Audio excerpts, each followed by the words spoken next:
Alright, Tim, here is the video I promised you on how to make what our family calls Mexican eggs. So, we have about a pound of bacon, dozen eggs, half of a green pepper, and half of a medium-sized onion diced, and a can of Rotel, which is diced tomatoes and green chilies. If you don't have Rotel, you can also use stewed tomatoes, or the best type is the Mexican style stewed tomatoes because it adds a little bit of spice to it. Alright, so here's how I make it. Very simple. Put your bacon in.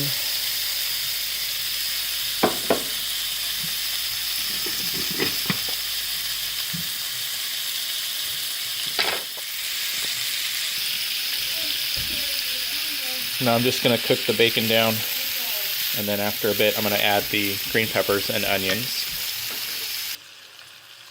Forgot to mention I turned this on to about medium heat. You don't want to cook the bacon too fast, you don't want it to burn on you. Just keep an eye on it, keep stirring it, and after a bit here I'll drain out the grease. In the meantime, what I've done is opened up the can of Rotel, and I like to drain out probably about half of the juice, but leave some in there, because that's where you get some of the good flavor, is where that comes from. But I don't like watery eggs either, so there it is. We're just going to wait a few minutes until this gets done. The bacon now is getting close to the point where it's just about done, so I'm going to go ahead and strain out the grease one more time, and then add the green pepper and onion to this bacon before it starts to burn, because it will turn and burn on you really quick, so you got to be careful. Alright, so in goes the onion and the green pepper. And another thing is I use like hickory bacon. I try to stay away from the maple bacon because it's more sugary, and you get the sugary sticking to the bottom of the pan when you use that type of bacon.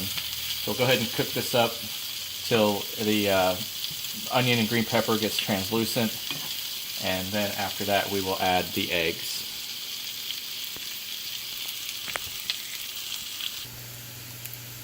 Now that the green pepper and onions have been cooking for a while, and that bacon has been cooking more too, and green pepper and onions are caramelized in here, I like it just a little bit, not on the burnt side, but a little bit darker, because I don't like the crunchy onions and crunchy green pepper while you're eating the eggs. It's more for the flavor. It's a texture thing for me. So what I'm going to do now is go ahead and add the dozen eggs that I cracked in here, and just plop them in like that.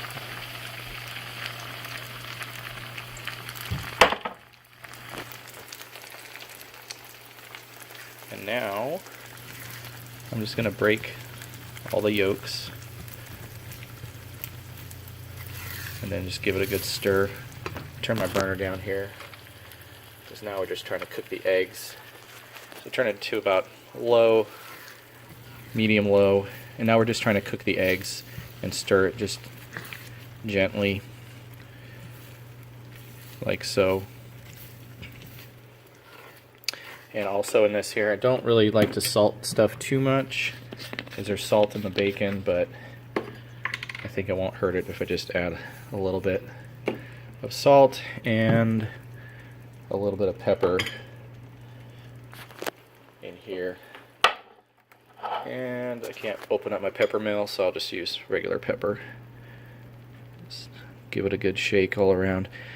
You can also use garlic too if you want, if you like that. It's up to you. There we go. Hope I didn't shake the camera too much on that. And then what we're going to do now is just cook the eggs. And when they get done, we're going to add the Rotel. Now the eggs look like they're about done. They're not slimy, and they're not overcooked and rubbery either. We're going to dump in the can of Rotel.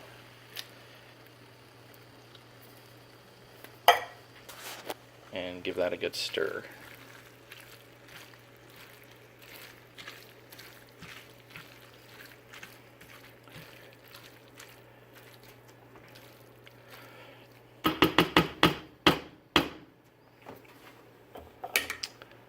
And I'm gonna turn down my burner to about 2 or low. Go ahead and set a lid that doesn't quite fit my pan on top of that, but that's okay.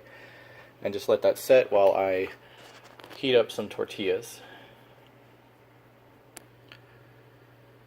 So I thought my pan was retaining more heat than it was, and it wasn't, so I went back and turned my burner up just a little bit just to get like a bit of a sizzle in here and warm up that can of Rotel.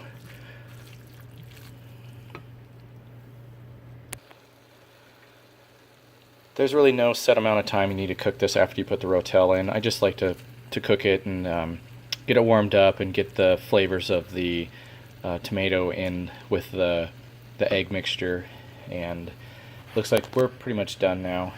So I'll go ahead and plate up on my flour tortilla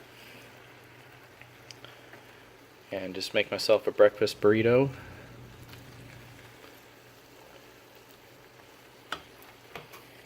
Turn off my burner, put a lid on it, keep it warm for my kids, and basically that's it. And just top it with whatever hot sauce you like, or none at all, and roll it up and eat it. There you go, Tim. How to make Mexican eggs. So hopefully after 20 years you can finally do it the right way. Alright, man. Talk to you later.